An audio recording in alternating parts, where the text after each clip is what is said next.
Hi friends, ഞാൻ മാണന ഷാനവാസ്. എൻ്റെ video skip ചെയ്യാതെ തന്നെ കാണുക, ലൈക്ക് ചെയ്യുക, ഷെയർ ചെയ്യുക, കമൻറ്റ് ചെയ്യുക. എൻ്റെ ചാനൽ സബ്സ്ക്രൈബ് ചെയ്തിട്ടില്ലാത്തവർ സബ്സ്ക്രൈബ് ചെയ്യുക. CC പ്ലാന്റാണ്. CC പ്ലാന്റ് ഞാൻ ആദ്യമായിട്ട് നടുന്ന ഒരു പ്ലാന്റാണിത്. ഫസ്റ്റ് ഇവിടെ കൊണ്ടുവന്ന് വെക്കുന്ന എൻ്റെ വീട്ടിൽ നട്ട പ്ലാന്റ്. അതിൽ നിന്നും ഒരുപാട് പ്ലാന്റുകൾ ഞാൻ ചെയ്തെടുത്തിട്ടുണ്ട്. പല ചട്ടികളിലാക്കി പല രീതികളിൽ ഇത് ഞാൻ കട്ട് ചെയ്ത് വെച്ചും ഇതുപോലെ കട്ട് ചെയ്ത് വെച്ച ഭാഗത്ത് ഞാനൊരു കുപ്പി ഇങ്ങനെ പ്ലാസ്റ്റിക്കിൻ്റെ ഒരു ബോട്ടിൽ കമത്തി വെക്കുക. അത് അങ്ങനെ വെച്ച് കൊടുക്കുമ്പോൾ അത് മൂടി വെക്കുകയാണ്. മൂടി വെക്കുന്നതെന്ന് വെച്ച് കഴിഞ്ഞാൽ അത് മുന്നോട്ട് വീഡിയോ സ്കിപ്പ് ചെയ്യാതെ കാണുമ്പം അതെന്തിനാണെന്നുള്ളത് ഞാൻ ഈ വീഡിയോ കൂടി തന്നെ നിങ്ങൾക്ക് കാണിച്ചു തരാം. അല്ലാതെ അങ്ങനെ വെക്കാം. അത് കണക്ക് ഇതിൻ്റെ ലീഫ് എടുത്ത് അതും നമുക്ക് നട്ട് തൈകളാക്കി മാറ്റാം. അതിൻ്റെ തണ്ട് ഭാഗം മുറിച്ചെടുത്തും നമുക്കത് തൈകളാക്കാം. അതേ കണക്ക് ഇതിൻ്റെ ഒരു ചുവട്ടിൽ നിന്ന് വരുന്ന ഒരു കിഴങ്ങ് പോലുള്ളൊരു ഭാഗം എടുത്തിട്ട് അതും നമുക്ക് ഇതിൻ്റെ തൈകളാക്കി മാറ്റാം. അങ്ങനെ പല രീതിയിൽ നമുക്ക് ഈ CC പ്ലാന്റ് നമുക്ക് ചെയ്തെടുക്കാൻ പറ്റും. നമുക്ക് ഒരു തൈ കിട്ടുകയോ അല്ലെങ്കിൽ അതിൻ്റെ ഒരു തണ്ട് ഭാഗം കിട്ടുകയോ ചെയ്ത് കഴിഞ്ഞാൽ അത് ഒരുപാട് ചട്ടികളിലാക്കി നമുക്ക് വലിയൊരു പ്ലാന്റാക്കി മാറ്റാൻ പറ്റുന്ന ഒന്നാണ് CC പ്ലാന്റ്. അതെന്നാണ്ട് ഞാനിപ്പോൾ ആദ്യം കൊണ്ടുവച്ചതെന്നാണ്. അതിൻ്റെ താഴെ ഭാഗത്തൊക്കെ ഒരുപാട് കുഞ്ഞൻ തൈകൾ നിൽപ്പുണ്ട്. അതെല്ലാം നമുക്ക് പിരിച്ച് നടാൻ പറ്റും. കാരണം ഞാനിപ്പോൾ അതിൽ നിന്നും ഒരു നല്ല തണ്ട്, നല്ല ഗ്രോത്തായ ഒരു തണ്ട് ഞാനങ്ങനെ എടുക്കുക. നമ്മളതിനും എടുക്കുന്ന തണ്ട് കുറച്ച് വിളവുള്ള തണ്ട് നോക്കി വേണം നമ്മൾ മുറിച്ചെടുക്കാനായിട്ട്. അല്ല, ഇതിൻ്റെ ഇലകൾ വേണമെന്നുണ്ടെങ്കിൽ ആ ലീഫുകൾ വേണമെന്നുണ്ടെങ്കിൽ എടുത്ത് നമുക്ക് നേരത്തെ നട്ടതുപോലെ നട്ടു വെക്കാം. ഞാനിപ്പോൾ ഇതിൽ നിന്ന് ലീഫ് എടുക്കുന്നില്ല. അതിപ്പം 2 കഷ്ണങ്ങളായിട്ട് അത് എടുത്തിട്ട് ഞാനൊരു ചട്ടിയിൽ നടയാണ് ചെയ്യുന്നത്. കാരണം അത് നമുക്കിപ്പോൾ 3ഓ 4ഓ ഒക്കെ കഷ്ണങ്ങളാക്കാം. നമുക്കിപ്പോൾ 2 കഷ്ണങ്ങളാക്കി ഞാൻ എടുക്കുക.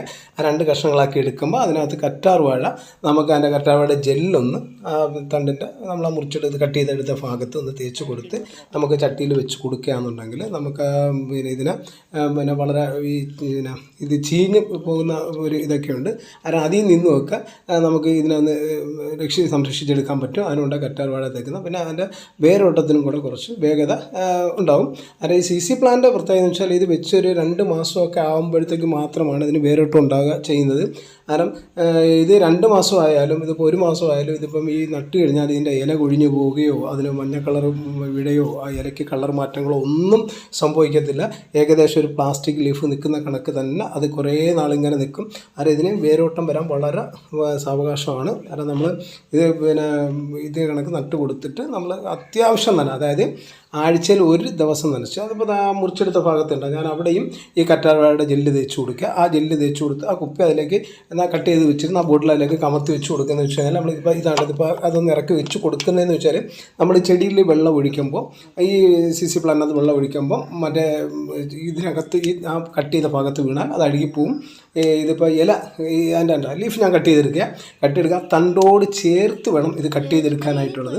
കാരണം നമ്മൾ നേരത്തെ ആ ബോട്ടിൽ വെക്കുകയോ അല്ലെന്നുണ്ടെങ്കിൽ ഒരു പ്ലാസ്റ്റിക് കവറിട്ട് മൂടി കെട്ടുകയോ ചെയ്യണം. അല്ലെന്നുണ്ടെങ്കിൽ നമ്മൾ വെള്ളം ഒഴിക്കുമ്പോൾ അതിലേക്ക് വീണിട്ട് അത് അഴുകിപ്പോൾ. അതുകൊണ്ടാണ് ഈ ഭാഗത്ത് നമ്മൾ ഇത്തിരി കറ്റാർ വാഴയുടെ ജെല്ല് പുരട്ടിയിട്ട് ഈ ലീഫ് ഇങ്ങനെ നട്ടു വെക്കാം. അന്നേരം ഈ ചട്ടികളിലെല്ലാം ഞാൻ ചാണകപ്പൊടിയും എല്ലുപൊടിയും വേപ്പിൻ പിണ്ണാക്കും ഒക്കെ ആയിട്ട് ഒരു പോട്ടി മിക്സ് തയ്യാറാക്കി വെച്ചിരിക്കുന്ന ചട്ടിയിലാണ് നടുന്നത്. ഇതിന് അത്യാവശ്യം വളം വേണം. ചാണകപ്പൊടിയും മറ്റുമൊക്കെ ഇത് ഇടയ്ക്കൊക്കെ ഒന്ന് ഇട്ട് കൊടുക്കാൻ നല്ലതാണ്. കാരണം ഇതെല്ലാം പോട്ടി മിക്സ് തയ്യാറാക്കി വെച്ച ചട്ടികളാണ്. കാരണം അതിനകത്ത് നമുക്ക് 5 ലീഫോ 6ഓ 10ഓ എത്ര ലീഫ് വേണമെങ്കിലും വെക്കാം. ഈ ലീഫിന് അടിഭാഗത്തായിട്ട് ചെറിയൊരു കിഴങ്ങ് കണക്ക് ഒരു സംഭവമുണ്ട്. അതിൽ നിന്നും വേറെ ഇറങ്ങിയിട്ടാണ് ഇത് തൈകളായി മാറുന്നത്. അതിന് ഈ ലീഫ് ഇങ്ങനെ വെച്ചിട്ട് നമുക്കത് വേരൊക്കെ ഇറങ്ങിക്കഴിയുമ്പോഴത്തേക്ക് അത് പല ചട്ടിയിലായിട്ട് നമുക്ക് അത് പിരിച്ച് നടാൻ പറ്റും. ഇതിപ്പോൾ ഇങ്ങനെ ഈ രീതിയിൽ നേരത്തെ ഞാൻ അത് തണ്ട് കട്ട് ചെയ്ത് വെക്കുന്ന കാണിച്ചു. ഇപ്പോൾ ലീഫ് നടുന്ന കാണിച്ചു. ഇനിയിപ്പോൾ ഇതിൻ്റെ ഒരു കിഴങ്ങാണ്. ഇതിപ്പോൾ ഞാൻ ഒരു വലിയൊരു പ്ലാന്റിൽ നിന്നും മറ്റു തൈകൾ കട്ട് ചെയ്തെടുത്തപ്പോൾ അതിൽ നിന്നും കിട്ടിയൊരു കിഴങ്ങ്. അതിനകത്തൊരു കുഞ്ഞനൊരു തൈയുമുണ്ട്. അന്നേരം ആ തൈയും നമുക്ക് ഇതുപോലെ നട്ടു കൊടുക്കാം. ആ കിഴങ്ങ് നമുക്ക് 3ഓ 4ഓ കഷ്ണങ്ങളായിട്ട് നമുക്ക് ആവശ്യത്തിന് കഷ്ണങ്ങളാക്കി നട്ടു കൊടുക്കുക. ഈ നട്ടു കൊടുക്കുമ്പോൾ ഇതിലുമൊക്കെ ഒരു കറ്റാർവാഴയുടെ ജെല്ല് തേച്ച് കൊടുക്കുന്ന നല്ലതാണ്. അതിൽ ഇത് അഴുകി പോവാതെയും ഇതിനകത്ത് മറ്റു കീടങ്ങളൊന്നും കയറാതെ തന്നെ ഇരിക്കും. ഞാനിപ്പോൾ 2 കഷ്ണങ്ങളാക്കിയാണ് വെച്ച് കൊടുക്കുന്നത്. ഇതിൻ്റെ അത്യാവശ്യം എന്ന് വെച്ചാൽ ഇതിന് വെയിൽ ഒരുപാട് ആവശ്യമില്ല. അത്യാവശ്യം മാത്രം വെയിൽ കൊള്ളിക്കുക. ഇൻഡോർ ഔട്ട്ഡോർ ഒക്കെ ആയിട്ട് നമുക്ക് അകത്തും പുറത്തും ഒക്കെ ആയിട്ട് വളർത്തിയെടുക്കാവുന്നതാണ്. വെള്ളപ്പം കൂടി എടുത്തൊന്ന് വെയിൽ കൊള്ളിച്ചാൽ മതി.